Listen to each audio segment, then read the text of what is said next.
Good evening, dear friends, and welcome to tonight's Boys from the Baltic Star. It is Friday night, and when it's Friday night and the three of us are here, and I can count to three, I am a maths teacher, we play Traveller. Our favourite ongoing game.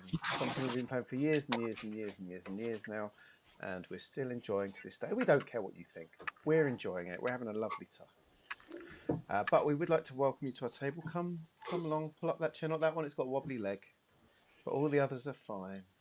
Not too close to Ben. He gets a bit crouchy if you look over his shoulder. And don't touch his special booze. The other booze is fine. But gather on in and enjoy some role-playing with us this evening. For we are playing Traveller. It's a short session this evening because of tiredness and plans in the morning and such like. It'll be about an hour and a half or so. So we'll see how it rolls in that regard. But, stay around for the whole lot. 5 minutes, whatever suits you best. It's not professional, but we're friendly and welcoming. If you want to spend some points, if you're earning any points from watching, click on the red sun, spend some Imperial credits. There's a dizzying array. Almost too many, some would say.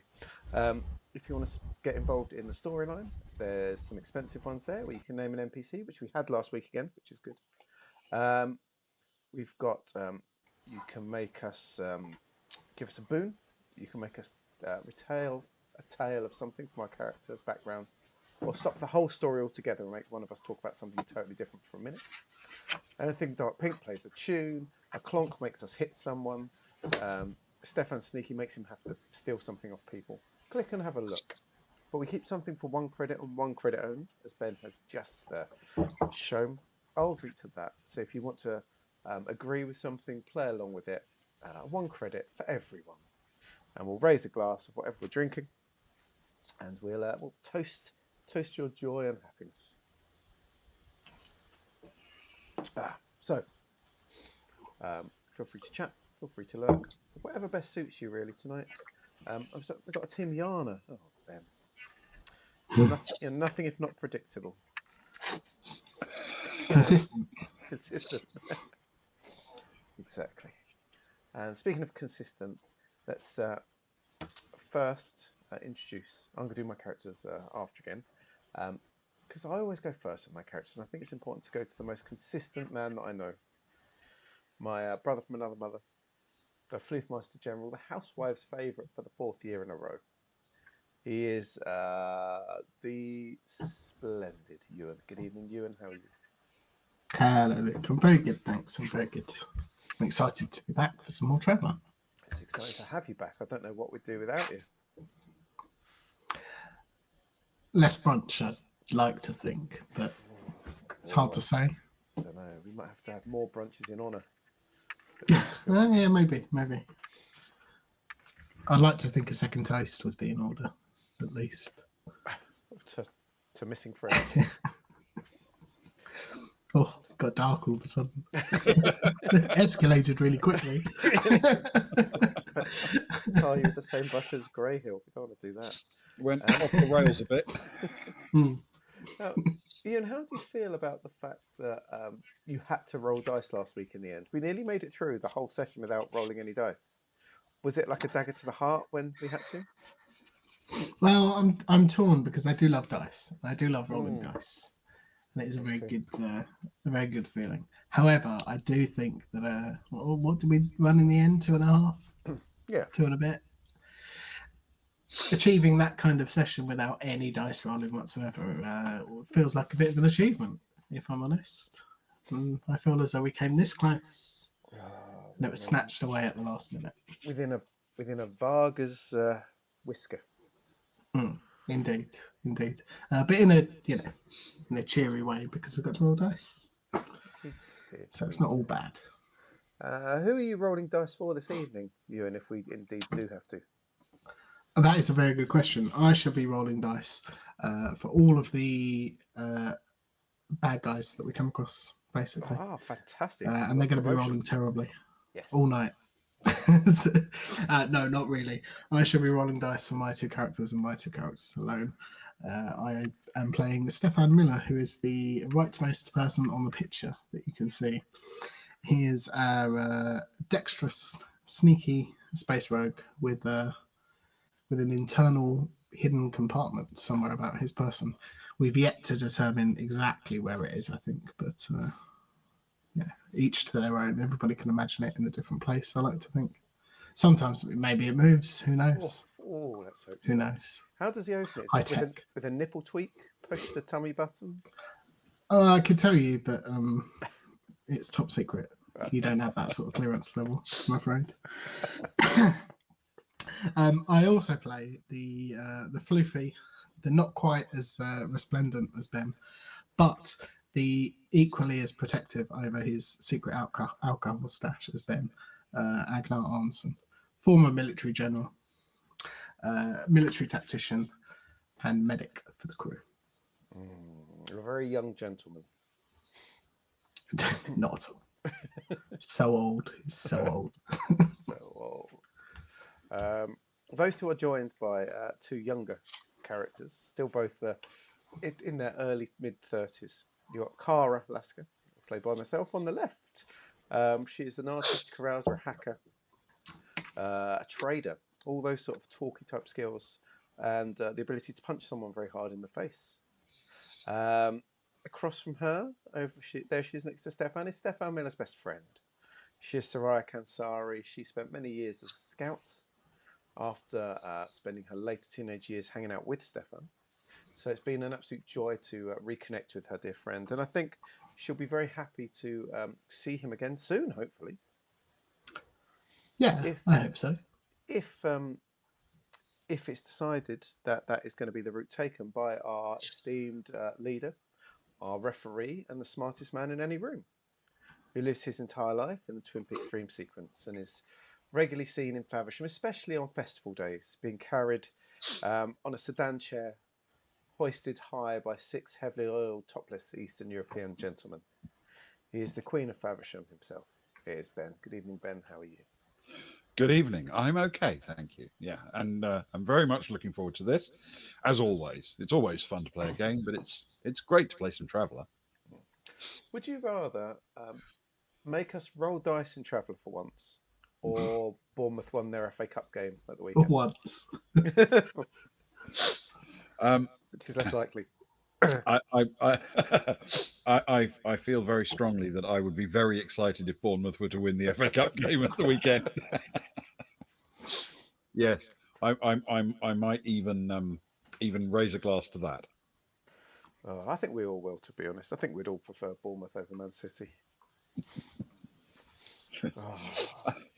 I don't think Man City have set that high a bar, except for their own fans. That is very true. Would you say this is what sort of level are we talking about on 2d6 here? Is this an 8? Or is this would it be a 10 for Bournemouth to walk away with a victory? Well, let me put it this way. Bournemouth have never been in an FA Cup semi-final. Ever. You're having a good season, City having a bad season. I know it's hard for Spurs fans who win one every 10 years to understand this, but never been in a semi-final, never had an FA Cup Wembley final day. So, yeah, it would be very, very good to see us win, especially against a team as notable as Manchester City. Also, they play in blue. I can't get behind teams that play in blue for some reason. Really? Yeah, I've never had good experiences with teams that play in blue. Too bad. The research was done a while back showing that teams that play in red are more likely to win. I'm going to grip onto that research with my fingernails and my teeth because Bournemouth play in red and black. Let's hope they play up to their red and not down to their black then. Yeah, that would be good. Though there are those who would suggest that if you're in black, you're probably cheating. Well, I guess we need to find out whether our session tonight is going to go more to the red or more to the black, Ben. Yes. We roll the roulette wheel and hope it doesn't come up on green. So, all that buffety sea we've had, I think there might be some green faces. So our travellers are above the stormy ocean world of Darkmoon. Most of them are aboard the Baltic Star, orbiting the planet, and the ones who aren't are on the way there. Let me explain. So, 4 of the group went off looking for kelp, which they didn't want, because they were repairing a ship to make it better at harvesting kelp. In fact, they had a secret mission to find out why there was an embargoed part of the ocean. It proved to be eventful, but they managed to survive the crushing depths, the giant squid, the cold ocean, and the giant squid again. There was a second mission. This team went down to explore the ice cap at the southern end of the planet. On the ice and under it, they found a civilization completely separate from the corporate city floating nearby. 2 factions cohabit in the ice. The Varga Brack leads a band of escapees from the city, and they've been taken in by a group of the planet's original inhabitants, survivors of the cataclysm that hit the planet during an ancient war. Our heroes easily extracted Tally Helinsky, daughter of the governor in Darkmoon City, who'd been living for a year on the ice after being taken as a hostage by Brack. Her father hadn't, for some reason, used the vast paramilitary force at his disposal to go looking for her, but he had told her fiancé about her abduction. At least that's what's alleged. Now, as luck would have it, that fiancé took a year to arrive in a very broken ship, which crashed onto the ice. He and his crew have been adopted by the travellers for the obvious reason that they're currently lacking any form of transport, but also because there was this old idea that eventually the governor would retire and be replaced with this younger man, Arlen Locke. Our heroes have come to the conclusion that Darkmoon could use a regime change urgently. So that explains how Locke, his old friend and pilot Maggie Leaf, his eccentric and literal engineer Star Orica, and Tally Helinsky ended up on the Baltic Star. There's really just one more to add. You see, when Team Kelp were collected by Cat, they asked if the crew chief on the catamaran would like a change in his own situation.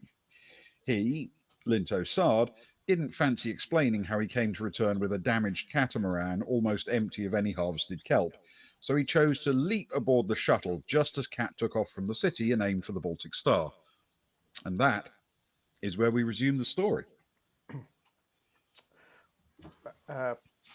So, Mr. Sard, I guess you're wondering how you got here. It was through that door.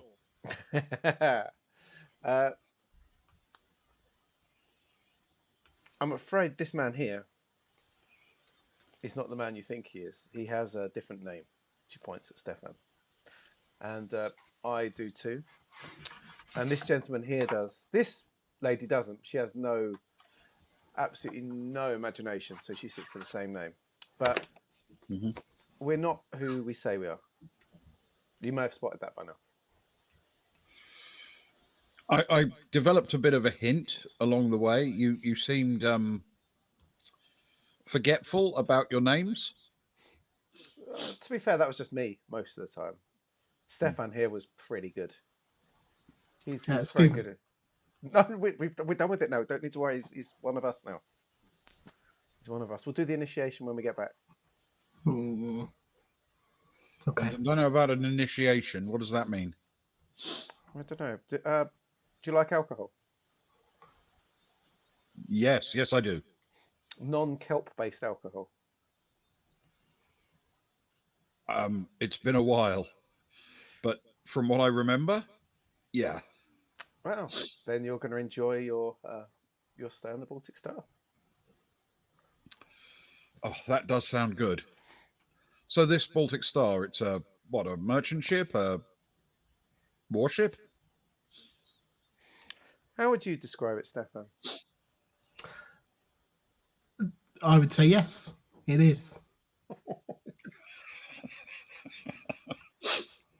Okay. It's a multifunctional space traveling utility vehicle.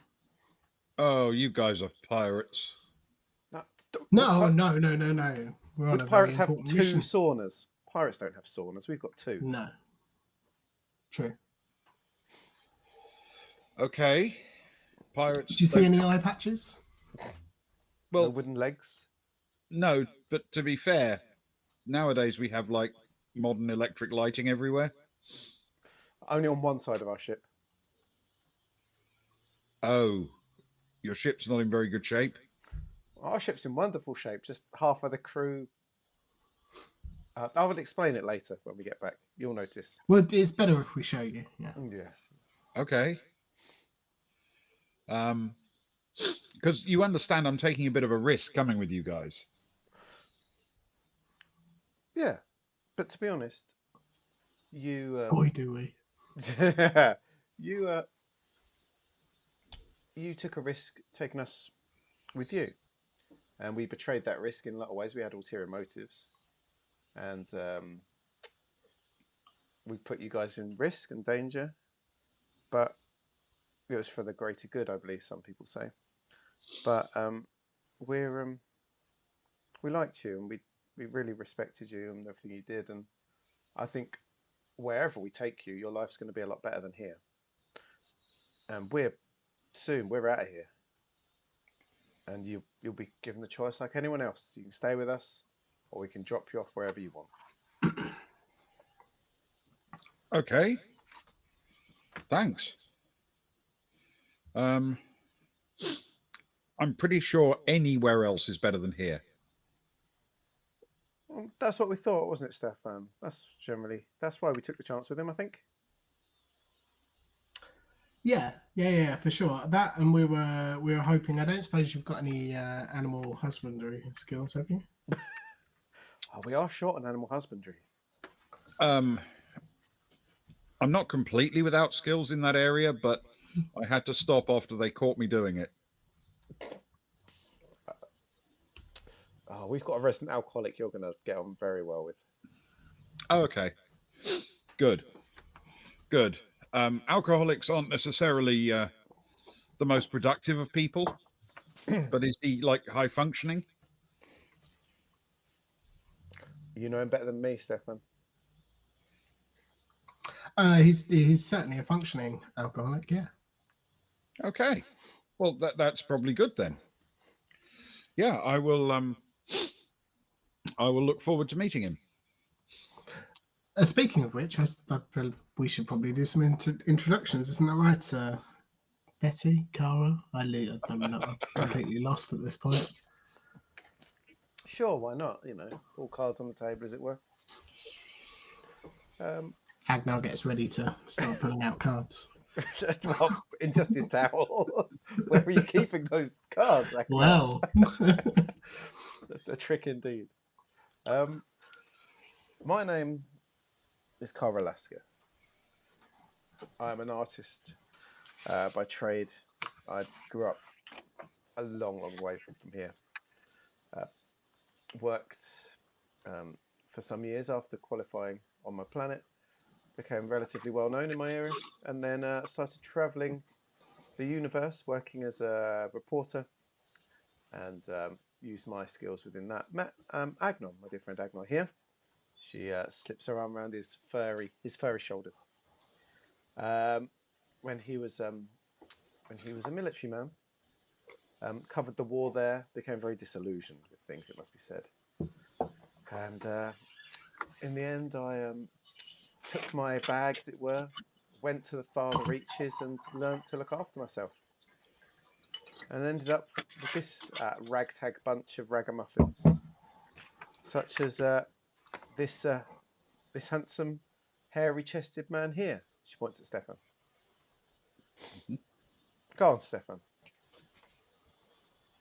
oh, all of that. Sorry, I thought you were going to do all of us. Hi, I'm Stefan Miller. Pleasure to meet you officially, I suppose, under better circumstances. I'm. You may have heard of some of my former exploits. I won't go into too much detail, but let's just say that I'm a liberator of essential goods for the everyday person, a freedom fighter, if you will. Some have called me. Right. Indeed, very very familiar with. Where is Soraya? Anyone? She's. I'd imagine. Where Agnar? Where is she? Does she not come? Does she not fancy it? No. Oh. She thought this was possibly the worst mission that we were ever sending an away trip on. She decided to stay back and warm up the toasted cheese sandwich maker. Yeah, that's right, Mr. Sard. We've got toasted sandwich makers back on the Baltic Star.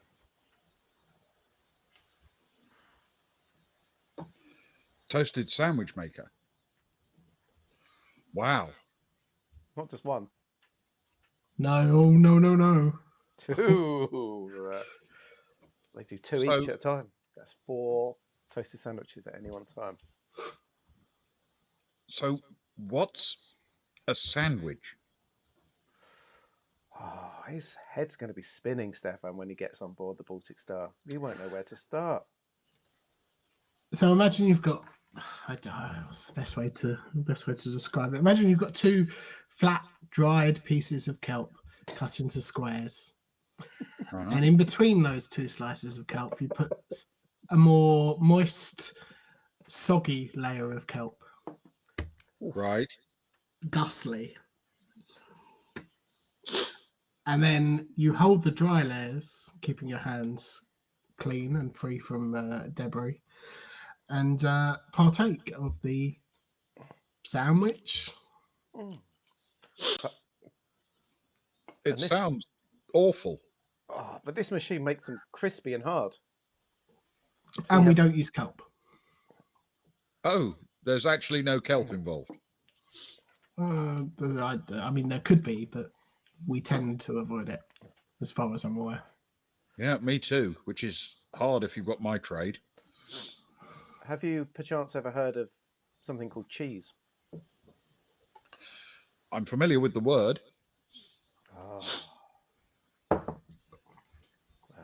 And you've got a lot to look forward to. I'm excited for you, just to see the reaction. It's going to be wonderful. It's at about that point that Kat sings out, "Ready to dock." I love this bit. I love landing on our ship, Stefan, stepping back out onto the into those beautiful corridors. The docking goes without a hitch, a very gentle click, and the immediately the airlocks start blinking green for you to make your way onto the Baltic Star as needed. You can hear Kat, switching off the systems and shutting down the shuttle, and she's done this 1,000 times. She's incredibly comfortable, shutting everything down and jumping out of her seat. Right, time for brunch. Yes, just in time for brunch. Perfect.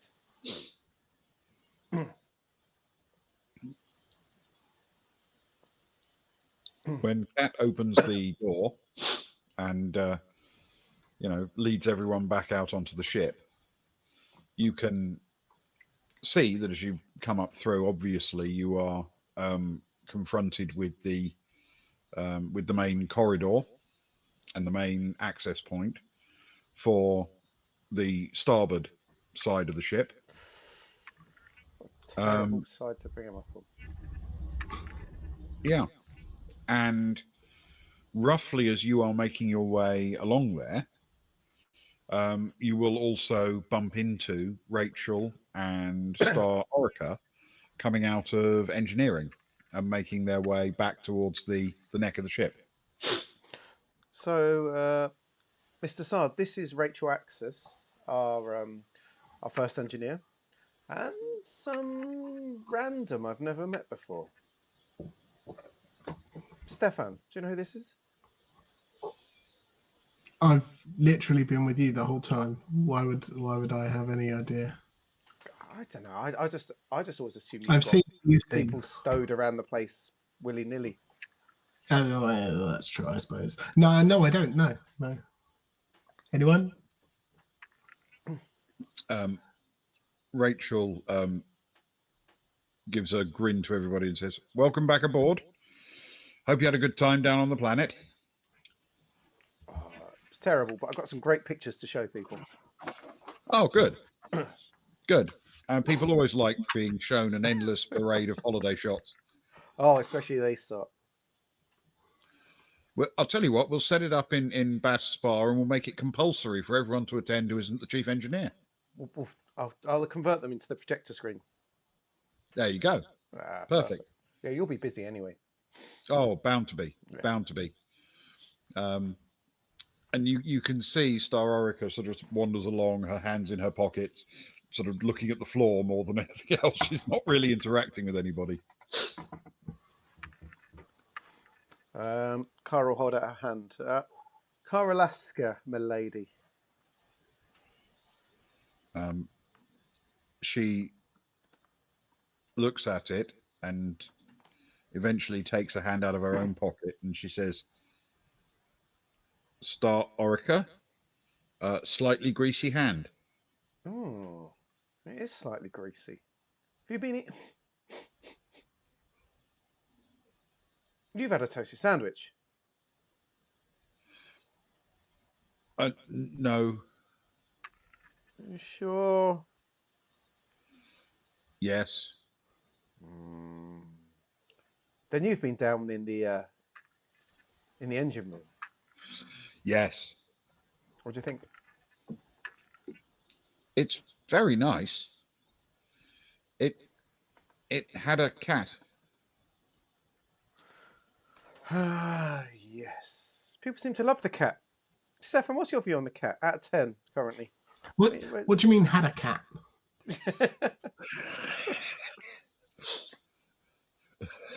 What's happened to the cat? I don't know. It fell over. Okay, as long as that's everything. I very much enjoy the cat for, let's say, 75% of the time. The cat is a much welcome addition to the ship. Okay. That's a good percentage. Especially for a cat. Please forgive my rudeness, Miss Orica, but why are you on our ship? What have we missed? Well, okay. I was on a different ship. Mm-hmm. But that ship crashed. Right. And I got onto a shuttle, which crashed. And then I was on the ice. And then I got in a different shuttle and it didn't crash. And I'm here. Oh, that must have been driven by Sorai Kansari then, if that one didn't crash. Yes. Oh, what a girl, huh? I think she is a girl. She is. As am I, as are you. This here is a man. This is a man. This is a very furry man. And this, she sort of playfully taps Zoe in her chest. We don't pry too much into her. We just accept her for what she is, a cold-blooded killer. Oh. Okay. There's nothing to worry about.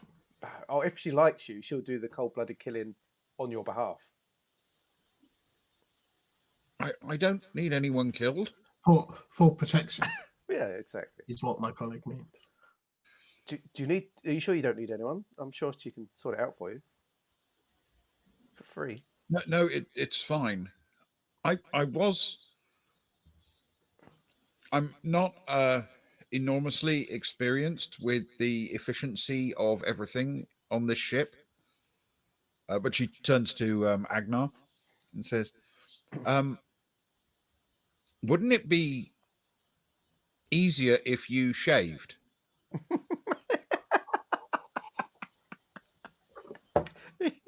I've always been telling him that. Oh, you and me. Cara puts her arm around her playfully. You know what? We're on the same wavelength. It certainly would be. I'm gonna go. I'm gonna go start that now.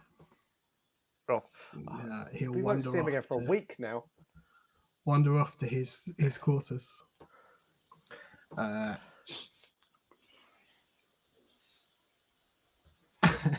And he's going to put a call in to somebody who we heard from in a while. And who's he going to call? You want someone that we haven't I'm had for a trying while. to think who Star Orica hasn't seen. She won't have seen. I'm guessing Freya Kranev is probably busy in the lab. Freya will. I mean, she's bustling about the ship if you want to find her. But if you're looking for someone that Orica hasn't met yet, Gerg? if that's what you're after, Good call. then Freya is probably a good call. Yeah. He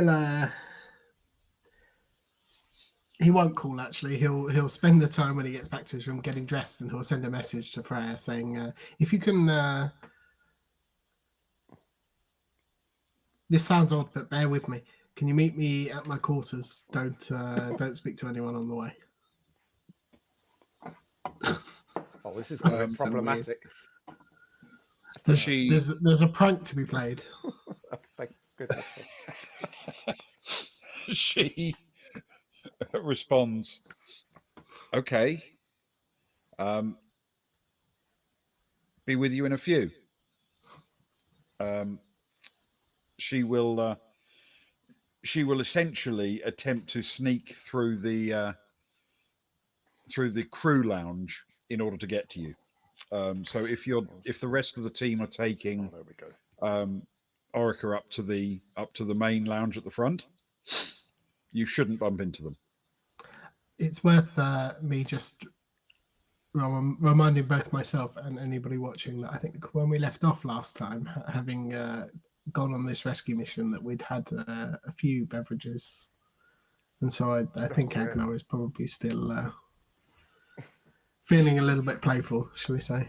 Yeah, Frisky. yeah. He'd had a drink or two. Yeah. Which is Agnar's crew quarters on this, by the way, just as a catch-up? Because it's... Kara's at the top next to Rose, I feel. Those are the two pink ones. Stefan's the bottom left.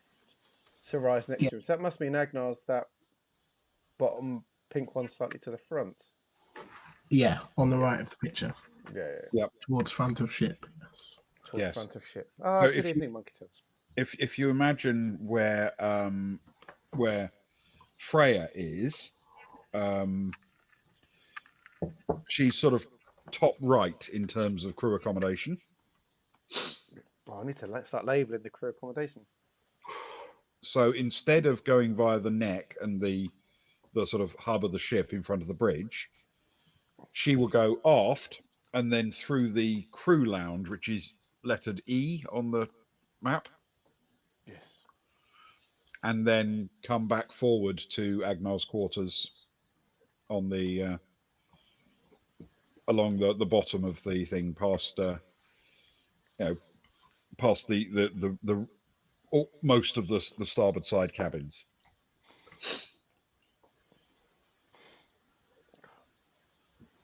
We're running out of space. Cool. We have to start stashing people in the low berths at this rate. I don't think you're running out of space just yet. I'm going to load up the map. Sorry if everyone's picture goes. I need to start labelling this. Ben's just thrown me.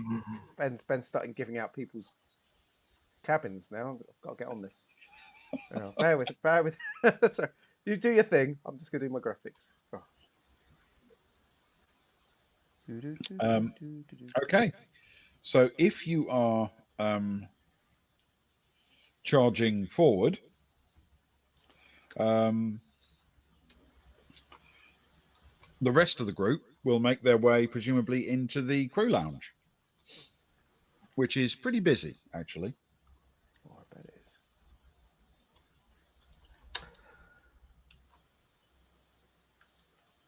Yeah, sorry. It took me a while to realise that actually Stefan's with them as well. Yeah.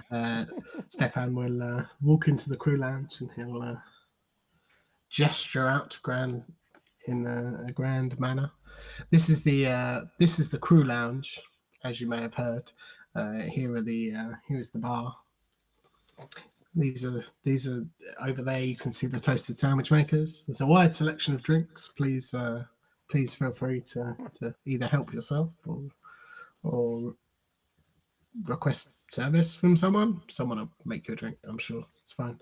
And as I hear Kara is preparing a slideshow presentation of her holiday pictures to put up at some point.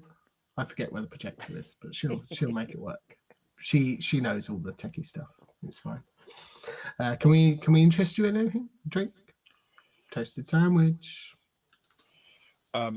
Immediately, Sard says, a toasted sandwich sounds great. Well, you settle in somewhere, get to know some people, and I'll get right on that. Any preference? Dietary requirements? Anything that doesn't, taste like kelp soup, really. Mm. Okay. You have an aversion to kelp. We'll steer clear of anything kelp related. Rose is going to immediately offer her third or fourth plate of split open toasted sandwiches. Oh yeah, she's been creative. Rose, what are these? I haven't seen these before. This is an experiment.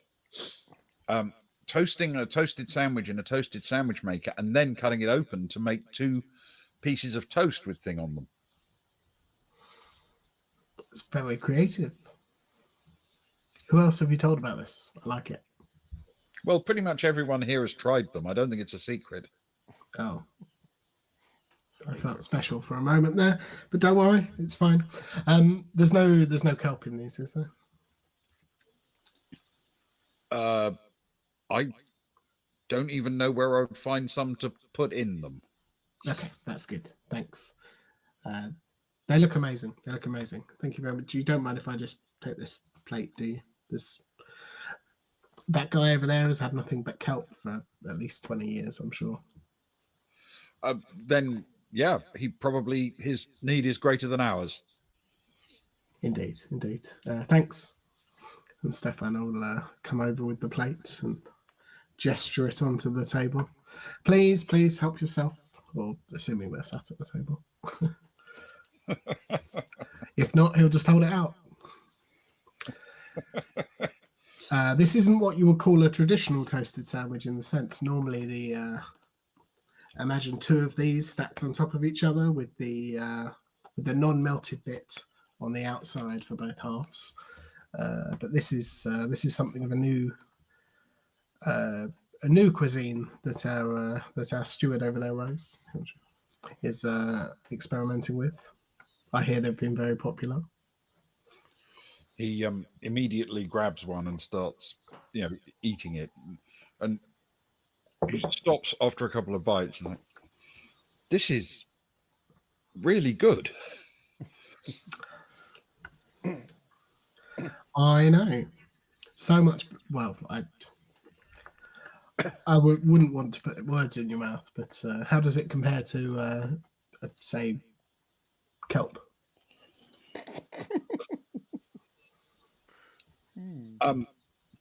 There really isn't a close comparison. It's functionally, much better, much better than kelp. That's good to know. Kara. Yo. Hey, I'm here. Could you listen, while we're here, could you knock up like some kind of quick customer feedback digital form that we can collect some information? I think it would be really good for Rose to appreciate how well received such food items are amongst guests that we bring on the Baltic Star. Oh, for sure. Thanks. Stefan, just stand here for a second, please. Where? And, right in front of me. Yeah. Right here. Yeah. Okay. Kara takes out a graffiti can and shakes it, and starts to write on its top. She writes good, Okay. and a little box. Bad, little box, and she hands the can to her. So it's just put a cross in your opinion of your experience so far today. Sard immediately grabs the can, gives a good old shake, good old rattle, and puts a an X in good. Oh, you see, I like this guy, Stefan. I like him. It's about time we upgraded. Are you familiar with the term that I used when I said digital? Do you know? Do you need me to explain? Look. It's because you're not at the cutting front of art and design. Digital was really last year. This year's all about physical, practical media again. No, maybe when it comes to art, but not when it comes to customer feedback. Art is at the centre of everything. There's no customer feedback without art. How can someone put their point across without the art? It's at about that point that Rachel Axis returns from engineering. Rachel, would you like to tick to say your viewpoint on how your time has been on the ship so far? She stares at the graffiti for a couple of long seconds, and then she says, "What have you done to my ship?" Stefan doesn't really count as part of your ship, does he? It's, how to put this, untidy.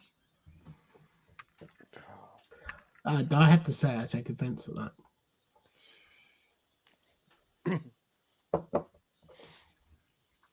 It's more untidy than usual.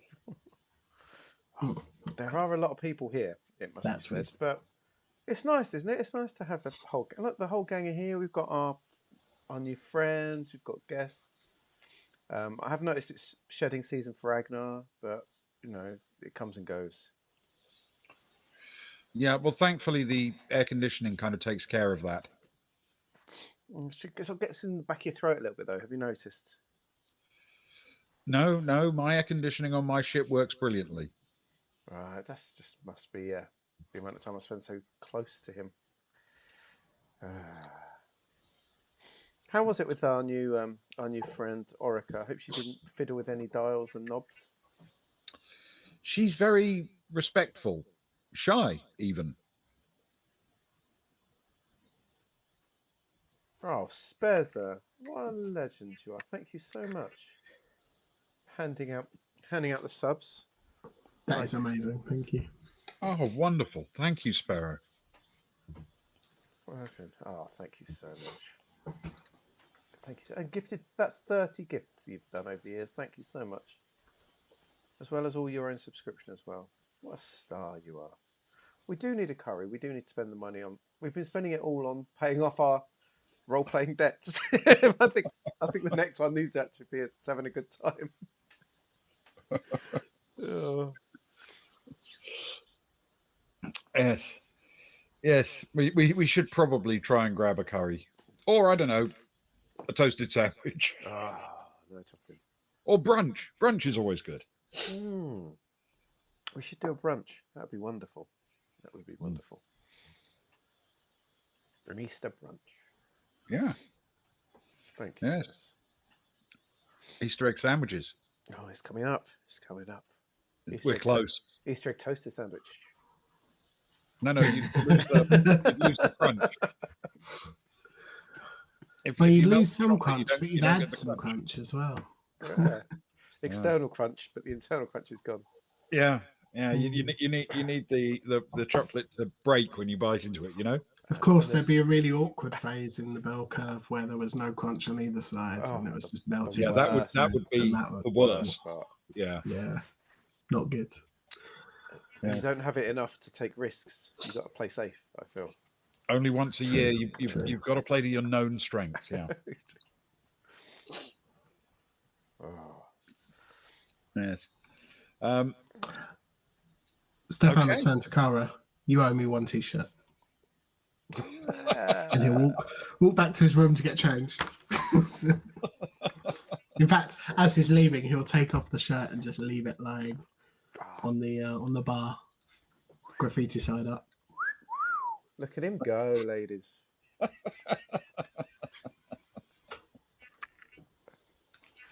It's a good call, Swear. Actually, he's going to change into a bathroom. About time. Thank goodness for that. Time for comfort. It's been a while. Yes. So, while this is going on and everyone's just chatting and getting to know each other a little bit, Agnar, you get a little gentle knock on your compartment door, which you're expecting. He will. He'll open the door and stick his head out very not sneakily, the opposite of that, but trying to be sneaky. Quick, Okay. quick, come in. She does, and she says, "We're not doing anything weird, are we?" What? We are. Yes, but no, not anything. We're not doing anything weird. Something weird will happen. It's fine. Listen, there's somebody on the ship who. Yeah, usually. Who is new? They're a new Oh, person right. on the ship. They told me that all of my problems, not all of my problems, they suggested that I shave and that it'd be a much easier experience if I shaved, I think. I'm not an expert, but aren't Varga, not in favour of being shaved? Oh, no, it's horrific. The odd trim every now and then is bad enough.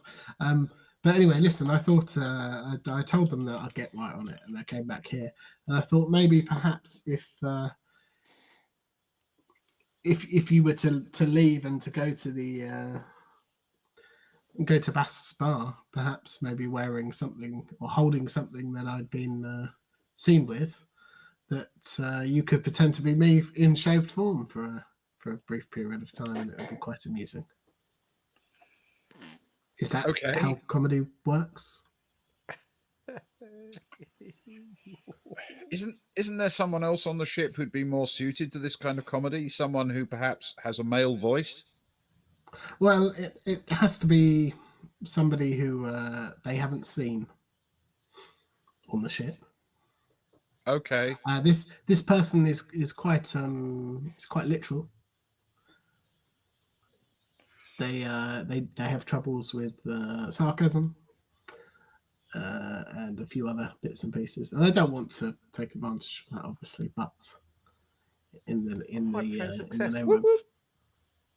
name of comedy, I feel as though it could be a harmless practical joke. Oh, okay. I mean, unless of course you think it's a bad idea, in which case. I don't think it's inherently a bad idea if you want to, create some hilarity. I'm sure it'll be very funny. Now you've got me questioning it, because you see, we've spoken about it so much that it's. I feel as though when you explain the joke and it loses all humour. Forget it. It's ridiculous. Yeah. I mean, I'm perfectly happy to go along with the joke, or we can just forget all about the joke and go and introduce ourselves, or whatever you want is fine. We're not hurting anybody.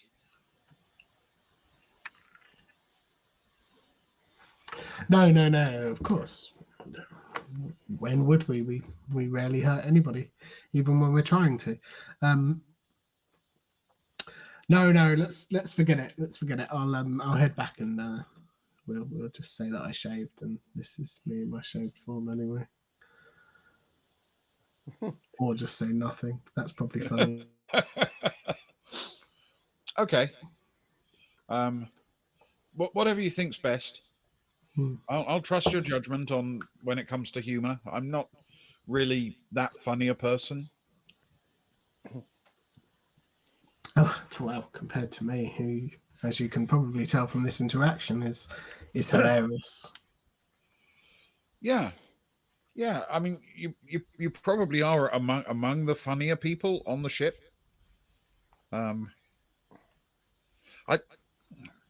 I think Cags is actually quite funny when he's drunk, and I haven't seen him sober, so I assume he's funny then as well. I mean, who knows? If I'm honest, at this point. Let's go. Introduce you to the new people. We'll. I think there's a brunch on. Somebody mentioned brunch. Oh, brunch is good. You're not in the middle of anything, are you? You all right? Nothing time? important. No, Good. just working away. But I can take a break. Perfect. Let's go. Well, by the time you get to the lounge, every single member of the ship's complement is now present, even Caboodle. I've got fuzzy feelings. That's lovely. Freya! I've got photos. You're going to love them. Okay, that sounds great. These aren't holiday snaps, I take it. Look, why would I have set up this big screen if they weren't? But you're going to like them. You're going to like them, I promise. Okay. I promise. Right. Luke. Yes. Oh, no. That was a sad moment. His last words to me. Or was it You're Stefan back. who's seen them? Stefan has seen them, I think. No. Okay. Oh, she might have sent them to Agnar. She did. She sent them. Yes. Agnar's seen them. Agnar will turn around and walk straight back out. But please go on. Dear friends, if I could have your attention for a while, please fill your glasses, fill your plates. I just thought it would be nice to show some lovely photos from mine and Stefan and Kron and Zoe's time deep beneath the waves. She waits for an ooh that's never going to happen. It isn't. You pause for applause and then you think, that's long enough. Right, I won't hold you for long. She sort of fiddles with plugging the device in. Here's one of Stefan in a bathrobe. Stefan walks in at that point wearing a bathrobe. Here's another one of Stefan in a bathrobe. Here's one of Kron drinking the regular drink with our good friend Linto Sard. Can everyone say hello to Linto, please? Everyone turns and says, hello, Linto. This is one of the inside of a bathy. We went on incredible underwater adventures. Look at that. Can everyone go, ooh? No one does. You guys, honestly, I waste myself on you. Anyway, you might like this one. Thank you, Slayer. I'm glad the mood is good. This is a picture of some ancient carvings. As the carvings come up, you can see that there are some people who've been with this ship for a while who kind of lean instinctively slightly backwards in their chairs, and other people who have not had that experience lean forwards quite eagerly to see what they can see. And as they do, that's where we'll take our break. Oh, very good. I did think it was probably a good idea to show new people. In fact, we should be showing everybody we ever meet. Show it or let them all know. Let them in. Just in case they've got any information. Exactly. He's been on. Linto's been there for a while. They've been around. You never know. Yep. Right. In that vein, let's all go to a break. We go have to queue for the shared Baltic Star toilet, so it might be 5 minutes or so. But when we've all had our turn, we shall be back to carry on the joy that is this evening's short, sharp sprint. Back in a minute.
back. Good evening, everyone. You are here for part 2 of the stream. Before we take our usual tradition of the toast, I'd like to list all the people that are in Bast's Bar this evening and joining us, I'd say, in spirit for the toast tonight. Ewan, I'd like you to think in your head how many people you think are there, because I refuse to tell him. And I'll tell you everyone that's there. So keep a count if you would. I'm going to write down a number. Ben probably has a better idea of this, but even he's probably got lost with the number of waifs and strays that we've dragged along with us on this jaunty ship, this rusty tub. Right, here we go. The following people are currently in Bass Bar if Ben does indeed say that everyone's there, apart from Agna that just marched out. Kat Aralesti, pilot. Rachel Access, chief engineer, that's 2. Freya Kranev, geologist, 3. Gerald Kaggs, alcoholic, 4. Johnny Kress, miscreant, 5. Sammy Kress, geological scientist and badass, that is 6. Rose, 7. Now, I guess she's now the barman. Kron Sarama, second engineer, 8. Gerg Sutter, medical officer, 9. Rick Verlo, biological scientist, 10. Zoe Hathaway, aka Zoe Ato, general legend. What are we up to now? 11. 11. Cara Lasker, 12. Person. Stefan Miller, 13. Agnar Arnson, 14. Sarai Kansari, 15. Linto Sard, 16. Maggie Leaf, 17. Tally Hilinsky, 18. Arlen Locke, 19. Star Orica, 20. So according to this, we have 20 people currently on the Baltic Star. My mind is blown. Have I missed anyone, Ben? Caboodle. 21. How many did you put, Ewan? I'm not sure if you're going to be able to make this out. 21. Oh, he's nailed it. What a legend. I mean, I'll be honest, there was a lot of guesswork and I thought I'd overestimated by a long shot. Well, terrifying how many people we pick up on our adventures. Speaking of which, shall we talk about the very first person we ever picked up on one of our adventures, Ben? By all means. So, it's time to recount another of the stories I was once told by our former ship's steward. I can't verify the accuracy of these stories. After all, he once told me he invented the colour yellow. Once, he told me, he was tasked with finding the details of a secret meeting of villains in a city. These villains had a plan to take over the entire world, and in this place there was so little formal policing that the job of stopping their criminality was left to ordinary citizens. Of course, in our glorious former steward, they'd picked a citizen who was far from ordinary. He immediately set about doing good deeds. He took a stray cat to the shelter, helped an elderly lady make it across a busy street. In fact, he was so fully occupied with doing good things for the community that he failed to find out anything about the secret meeting of the criminals, and, well, that ended badly. Still, we should all be thankful for 2 things. First, we had in our lives a person who did rescue stray cats and help the infirm. And second, he isn't our local police chief. I would ask you that you join me in raising a glass to the memory of our noble and ineffectual former steward, the late, great Greyhill Bast. To the late, great Greyhill Bast.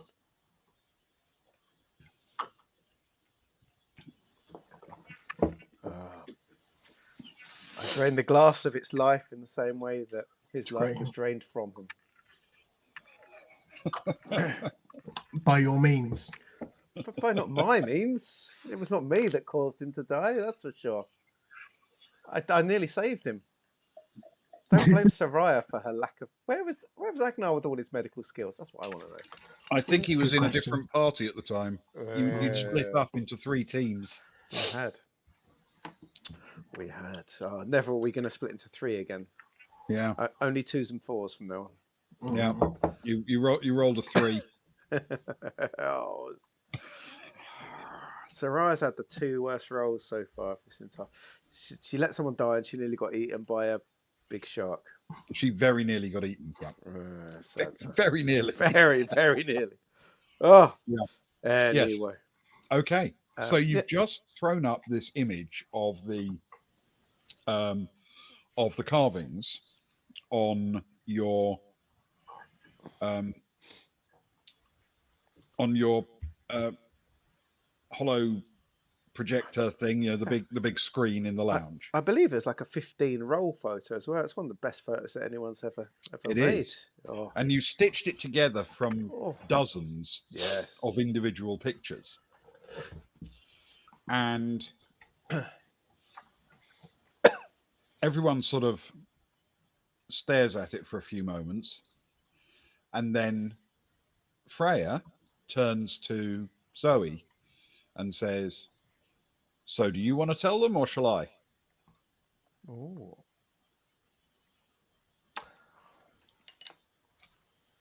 And Zoe says, Sorry, go on. No, go on if you want to interrupt. No. It was nothing at all. It was ridiculousness. Please progress. Okay. So Zoe says, "Well, it's a story. The Legend of Zarassi. Oh, that's going to need a spelling. Zarassi. Hang on, I'm still writing the legend. Go again. Said. Zarassi. AI. Yep. Thank you.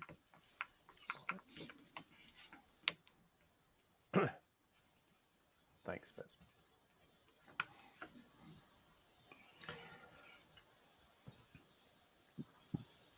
Of course, everyone thinks that Zarassi is the character that you play in the game, but Zarassi is actually the princess that you rescue. I like to think it's at this point that you get a message from a group message from Agnar, who's left at this point, saying, "I'd just like to remind everybody that as official health and safety representative of the Baltic Star, the maximum capacity of Grey Hills Bar is officially 18 people. Please make sure this is adhered to throughout the entirety of the evening."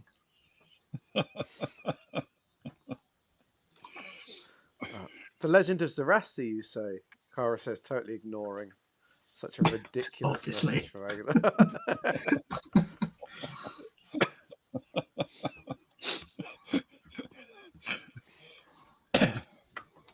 Yeah, that's what it is. I mean, I can't read this. It's in ancient Zodani, but I can recognize the names, if you know what I mean. What is the Legend of Zarassi? And what is its importance? Why would it be there? Well,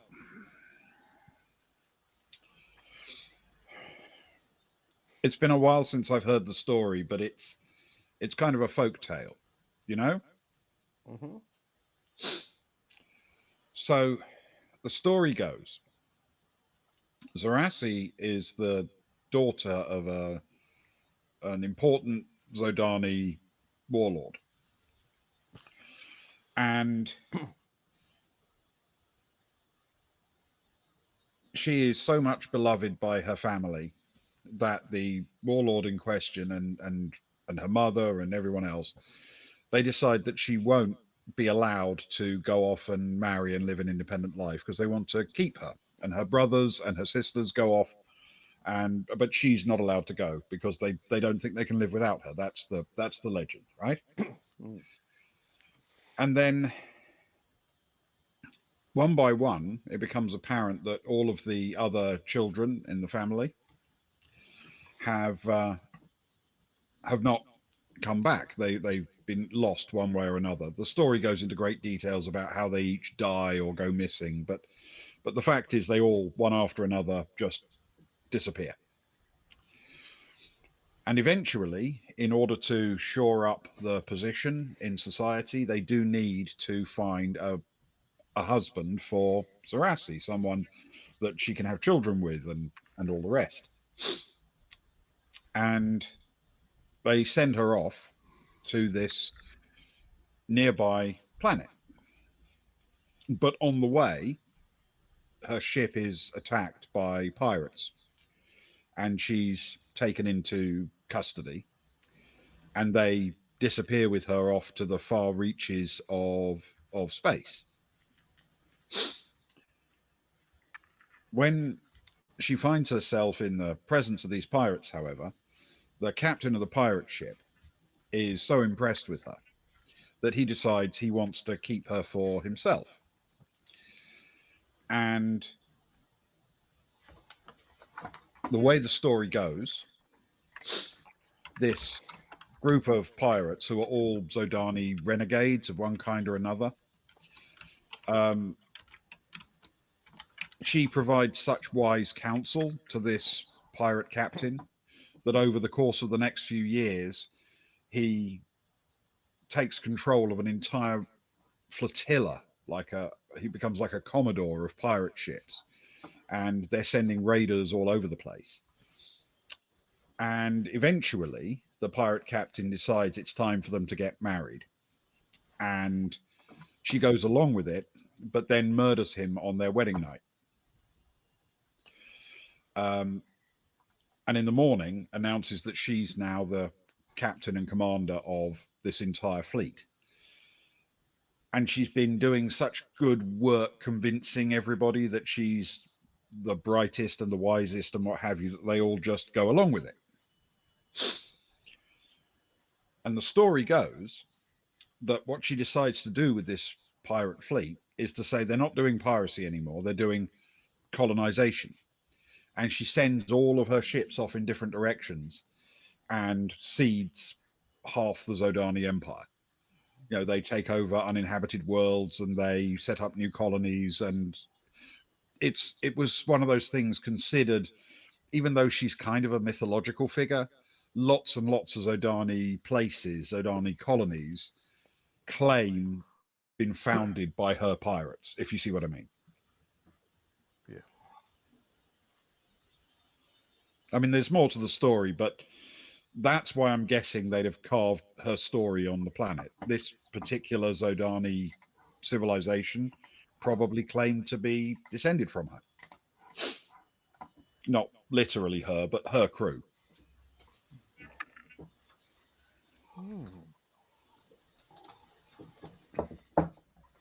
We met Sarai will pipe up. We met this guy here, didn't we? Tally. This is Tally, everyone. If you don't know, we met this guy that Tally knew, Garaval. He's Zodani, isn't he, Tally? Yeah. And he said that the planet was a Zodani planet originally, right? He wanted the Imperium off. That's definitely what he said. Garaval, his name is. Did he come across as truly believing in that? Would he have believed the carvings, you think? Probably. You said if he'd ever seen them. But you said the planet never used to be a water world, right? That was a imperial thing. According to him, at one time, the entire planet was just one frozen ice ball, yeah.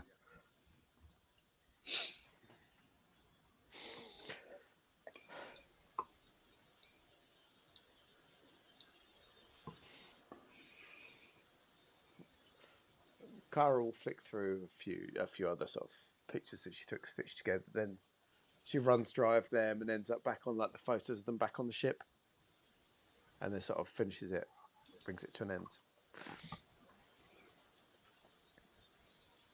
and looks at Zoe. What's Zoe's mood at this point? She's looking quite relaxed, sitting there, arms folded. I don't know what she expected to glean from the carvings, but what she saw is just, it's like bedtime stories for kids. Your planet, Zoe, where you're from. Uh-huh. Is that a planet that was formed or descended from Sarasi?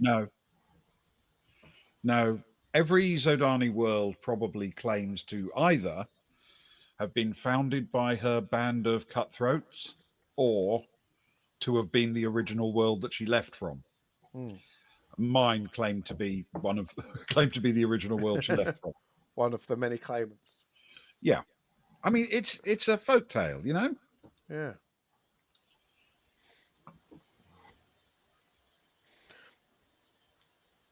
You know, when we were on the when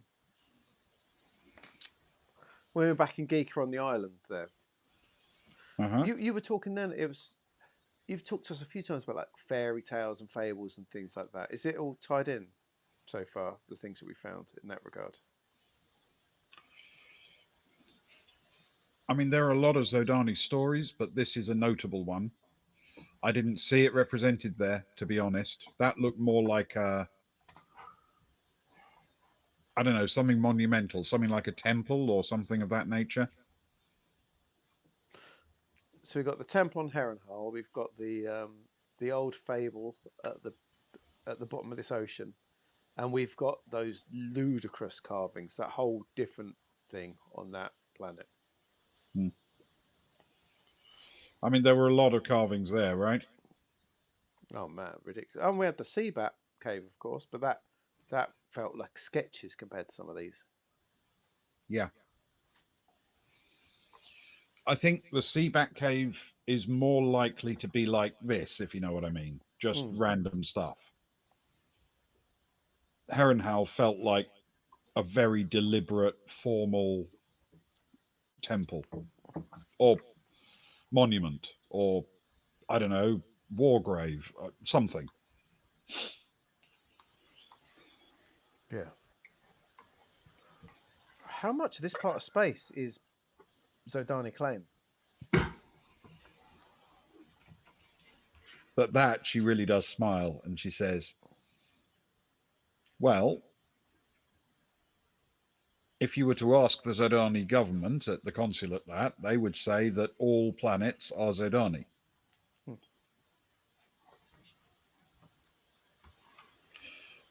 But we're on the edges of, we're outside the consulate here. We're in Imperial space, but we're close. I mean, you could get to the Zodani consulate in a matter of a couple of months from here these days. And yeah, this is definitely an area that the Zodani and the Imperials have, well, let's just say shots have been exchanged over this part of space. Stefan will chip in very quickly. If that's the case, then it's like we're likely to come across more of these carvings, I assume, as we venture further into the space. Maybe it'll be good if one of us learnt something about ancient Zodani. Well, Freya sort of nods and says, I know a fair amount. Not enough to translate any of this stuff, but I'm not aware of any materials in Imperial archives that actually would provide me with a complete guide. We might need to find somewhere that would be willing to offer us access to Zodani databases. That's fair. Which I assume is a possibility, given the location we're in, potentially. I mean, it would probably be on the black market, but yeah.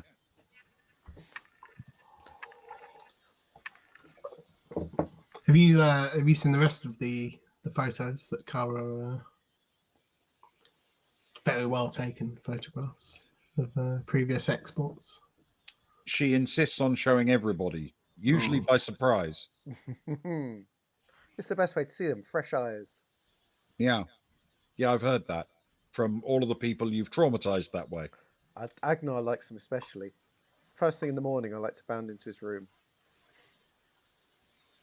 Well, that in itself is almost at this point a folktale. I would say the adverse reaction that certainly Agnar had to our initial encounter with such carvings has brought about the prolonged tale of the almost pixie-esque character chasing after him, seeking out photos of carvings wherever she can. I'll look over at Kara and forcing them upon him. I feel sorry for the poor man.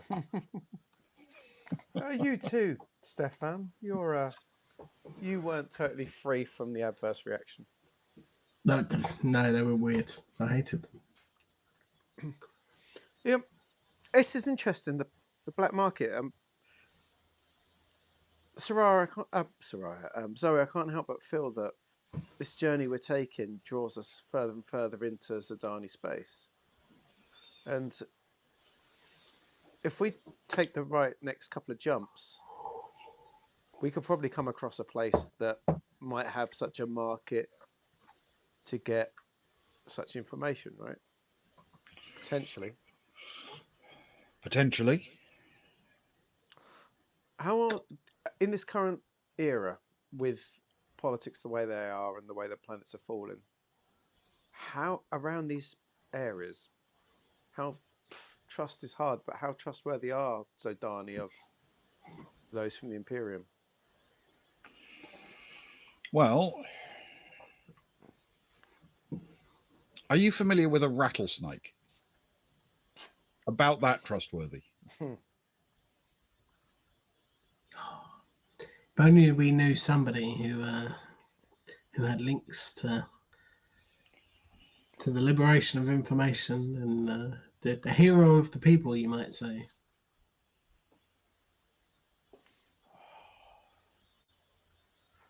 If only.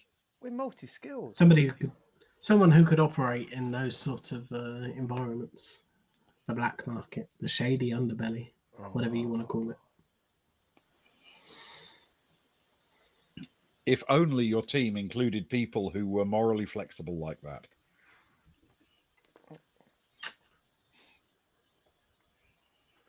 There's one or two. Carl glimpse over at Linto Sard to see how enraptured he is in it, if he's bought in or not, I guess, at this point.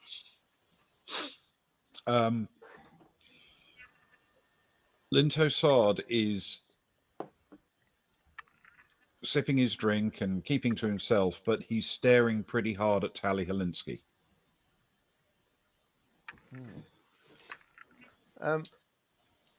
Linto, my friend, our new wonderful friend. Yeah. I can't help but notice your eyes drawn to another of our new friends over here. Do you recognise her? Well, yeah, obviously.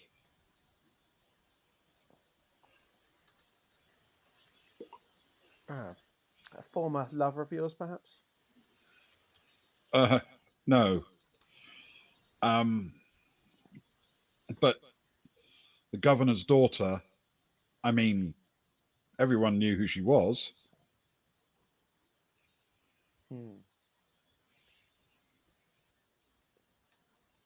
Soraya sort of glimpse over.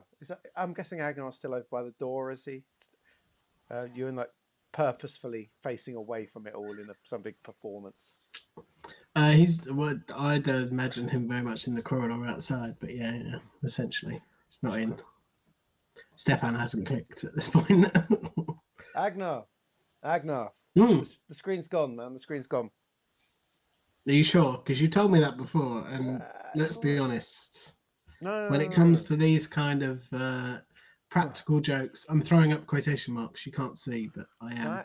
No, it's gone. It's gone. Soraya motions to Rose. Look, the drinks are pouring already. Come on, there's another round. I promise. They're gone. We've moved from carvings. He'll listen out with his acute hearing for the pouring of a drink, and then He's got very cute ears. He's got cute everything. And then he'll enter. Is that self-aware? Turns out this guy has pulled things back round to Tally. Kara's finished with the carvings, and I guess it's our time to put across to. I know we're over the limits, but to the 21 crew folk in this space. No. Look, does does Caboodle count to the 18? Does Cags really count to the 18? I don't think he does he? I Hey, suppose let's breathing be is honest. loud. than crew in this land. It's got to be conscious crew members, isn't it? I suppose his breathing is slowed compared to that of a Less oxygen than regular others. crew member. That's it. Okay.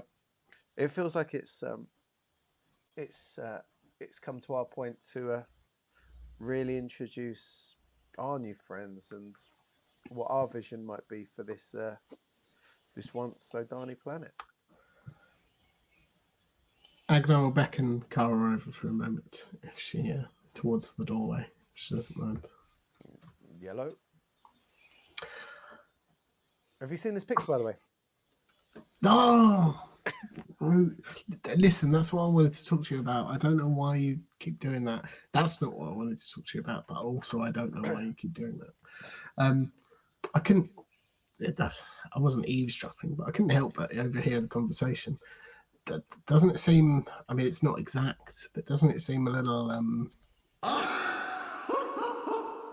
close to what's going on here? You know, the folk tale, the story from Zidani past about the princess not getting married off and then getting married off and then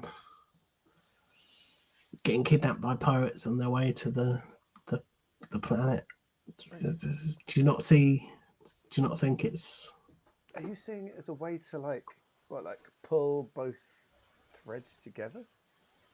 No, not at all. I don't think it's got any relevance for our plans. I just think it's oddly reflective of what's going on here. And Tally and Sir Arnold Locke. Mr. Locke.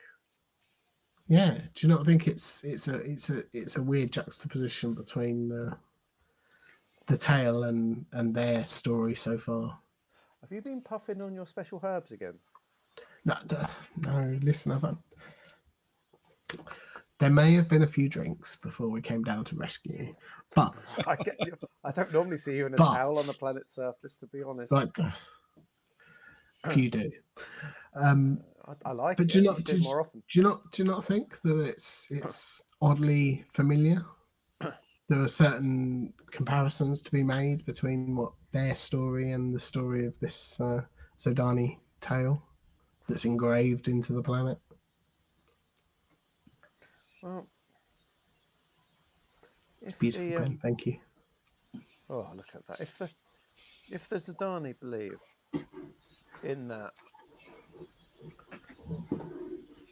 warlord daughter and such tales, and the Imperials have this relationship, and both would see it as a way forward, I guess. In my mind,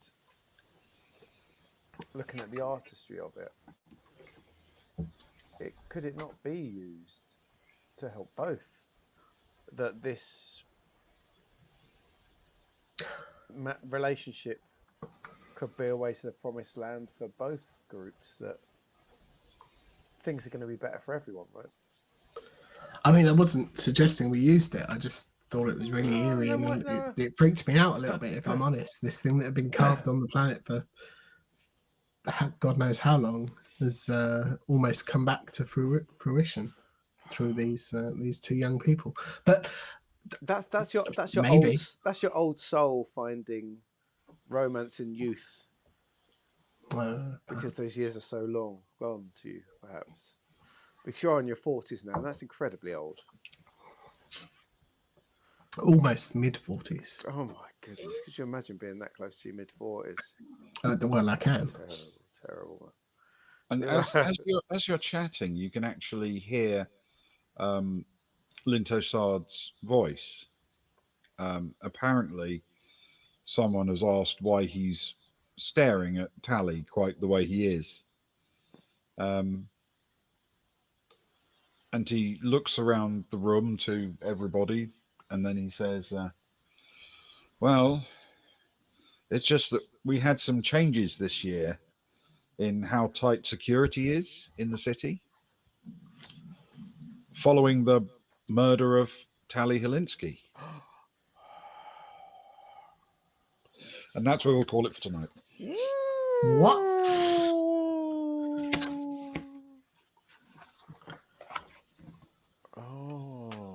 Oh my goodness. Well. That's getting written down very hard. I'm underlining that. You're going to underline that one. Not even going to bother taking notes for that one. I'm sure it's fine. Well. We don't need it, do we? Wow. Oh. To be fair, 40% of your notes is the number 21. Listen, I'll have you know that I have an extensive amount of notes here. Going back all the way to Tarek Row. Oh, good. Hey, where's my notes? There we go. I mean, there's a whole page on the type of different type of ammunition that Agnar has, but we'll ignore that. I did start out listing the levels 1 to 10 in the city, and then Ben told us that it goes up to many more than 10. So I skipped a few and went straight to 51, and then further on to 100. Yep. Listing what was on each level that we've been to. Do you know what level the permit office is on, Luke? Yeah, but I've got to go for about 400 pages. Oh, well, you should take more abbreviated notes. That's my advice to you. It's on level 10. But, oh, beautiful. I could tell you what tech level Dilabru is, if that's helpful. No, it's not. Are we really big dogging each other over our role-play notes? Over your really good and my abysmal role-playing notes, yes. It was a great. Yes, we are. I'll tell you what I do have, everyone, dear friends. When we first started our stream, before we started the stream, we rolled up characters and each of us wrote a little back bit about it. And I have Agnar Arnsson's, I've still got Agnar Arnsson's original paragraphs. I'm going to read a little bit from you right now before we go to Bunches of Roses. So cringe. Agnar grew up in a typical Varga family as an only child. His mother was taken ill with a long-term degenerative disease when he was young.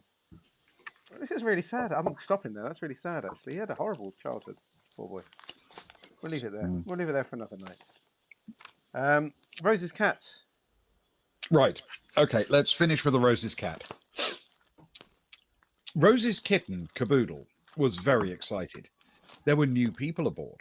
People were always a good thing because they could be quickly convinced to play with the cat. The tiny cat carefully looked over the newcomers.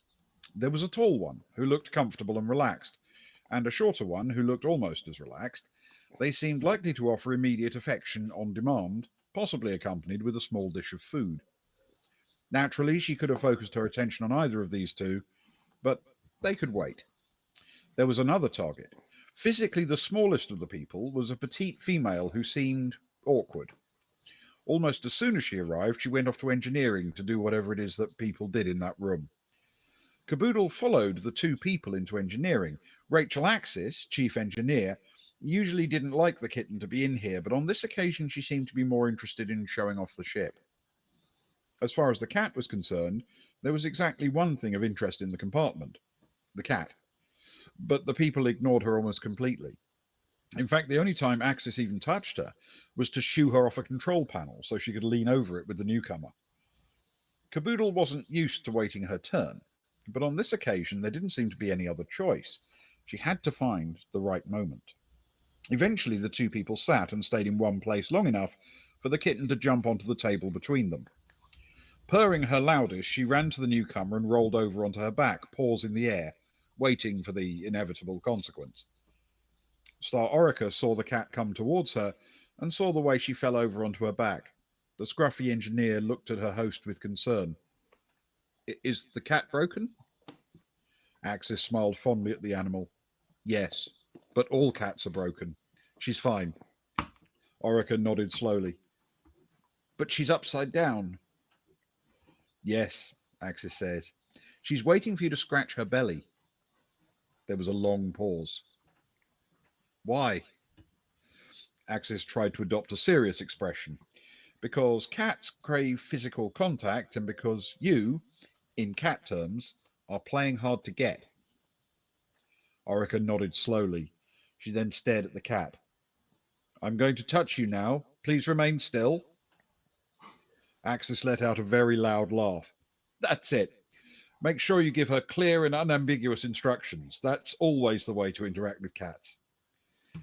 Even as she was speaking, Orica had gingerly put a hand on the kitten, who immediately wrapped all four paws around it and wriggled enthusiastically. After a few seconds, Orica looked up. Am I doing it correctly? Axis nodded, and Caboodle gently bit the end of one of Orica's fingers. See, she's well in with the crew already. Yeah. Oh, thank you, Ben. And a really up-to-date one as well. That's very cool. Yeah, I thought we would take advantage of the fact that we actually had new people on the ship. Literally happened 20 minutes before the start of the stream, basically. Exactly. We do, Ewan. We need to go deeper into the crew, especially now there's 21. I doubt we'll keep all 21, but a couple. Well, we're running out of space. I know, filling those. We need to figure out what positions we need and how many of them. Exactly. Well, it's a joy to have so many, and I know, dear viewers, we do draw a lot of people onto our ship, but hope you notice we don't game it by taking 40 people down to the planet every time. We just like to have a little posse. We like to have a little family. It's nice, isn't it? Think of all the good sci-fi shows. Your Firefly, your Farscape, your Expanse, your Star Trek. There's a family there. It's nice, isn't it? To have so many people to keep Ben busy. Yeah, mostly. Yeah. Yes, and because you usually only take one or two with you, it's not too bad. When it's also quite nice to imagine this horde of 24 people nearly clustered around. Because I think next time you're going to lay your cards on the table, explain what's going on, and we'll then see who you're going to pick for which part of which mission and everything. It'll be fun. That is it. As Ben said, I think we now start the gallop towards the mid-season finale, as it were. You may have noticed those that watch, seasons do tend to get split into like a couple of chunks, and I can't help but feel things are coming to a head and cards are going to be laid on the table. I hope Agnar refills his pockets. Well, I was going to say, we actually, because I'm going to need to, I'm going to need to do some planning if that's the case. Just a selection of on Agnar's behalf. On Agnar's behalf. Exactly. Well, thank you, dear friends, for joining us this evening. Traveller's always wonderful. I know it's a bit shorter than usual, but we're tired and old these days. We're not the plucky young youth that we once were when we started streaming. It's because, like a thief in the night, this evening, an entire hour is going to be stolen from us. Oh, we're already planning for it. So, in fact, tomorrow, this coming night, I've not heard otherwise. I believe Sox is still joining Ben and myself for some Cecil and Cecily as things are, and that will also be quite short because we will lose an hour. And I think in our minds it's already there. We love the sunlight, but we're planning for the lack of sleep, which at our age can only add an extra wrinkle in an eye bag. You're getting to 40, Ewan. It's going to hit you. So yeah, no, I was agreeing. I was including myself in the hour. In the hour age, I was looking at my camera. And... Oh no, that's why I sit a long way back these days. Yeah. You got to put some Vaseline on the lens to keep it nice and soft. Does that work? I don't know, does it? Anyway, thank you all of you, and thank you, Ben and Ewan. It's always a joy to play Traveller. Great fun. What a cosy, fun time. Thank you, Spinland. And good night to everybody. Thank you so much for coming along and joining in and listening and being part of this. It's very kind of you. And hopefully we'll see some of you tomorrow night. We won't see Ewan. He's partying. Have a wonderful evening, Ewan. And thanks. We'll see you next week, I suppose. Take care, everyone. Sleep well. Have a wonderful weekend. Good night.